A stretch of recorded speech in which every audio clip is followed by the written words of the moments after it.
Tulak! Guys, nandito nga pala si Renz. Tulak, oh. Ito nga po pala siya, oh. Ayun mga. Uy, naglalag tayo, guys. So, papasok nga pala tayo. Yan po yung ating kasama, oh. So, kaya hindi kami dumaan doon sa lipit. Kasi maraming aso doon, pare. Alam nyo kung bakit? Pag yun ay nakawala, durog kami doon, pare.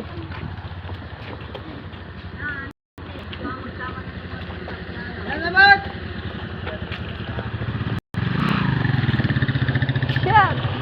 Stop!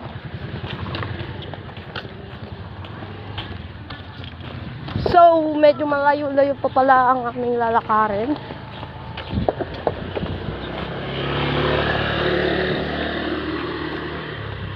Hindi ng init. Pinagpapawisan na yung kasama ko.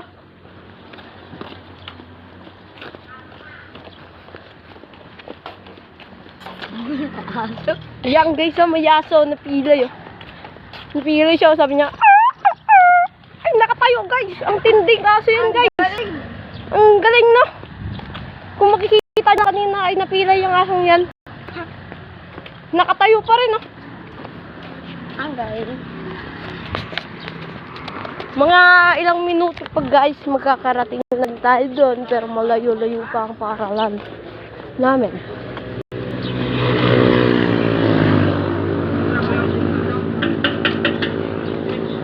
You know, malayo. So, tatawid na nga kami.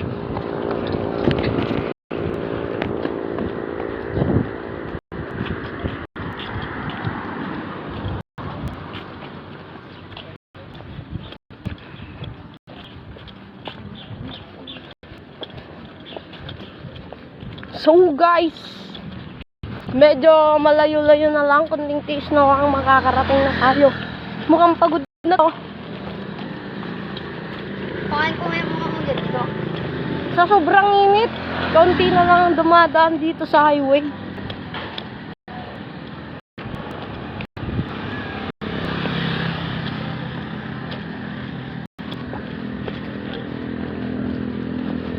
So guys, pagdating dun sa papasok sa school, may gate doon at doon ka na to papatay. At maghintay kayo sa part 2.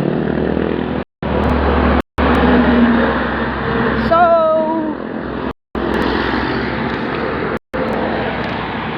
dito nga pala nagatira yung isa naming kaklase.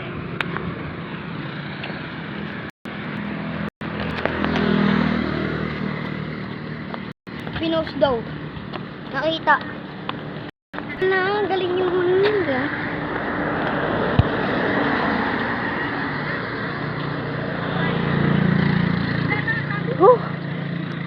Pagod na pa. So guys, nandito nga pala kami, oh.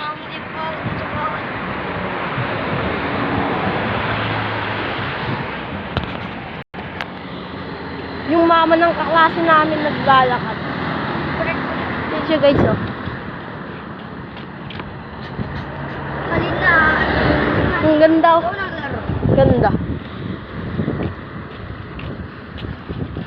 Di sa siyangin ang oras at pag-ibig mo, mas pipiliin ko ibibigay at pati itong aking mundo.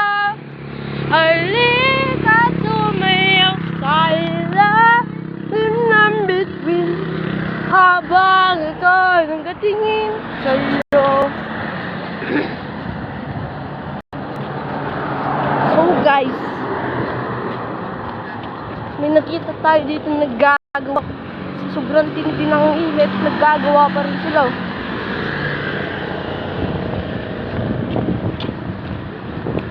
Malapit-lapit na rin ang aming lalakarin.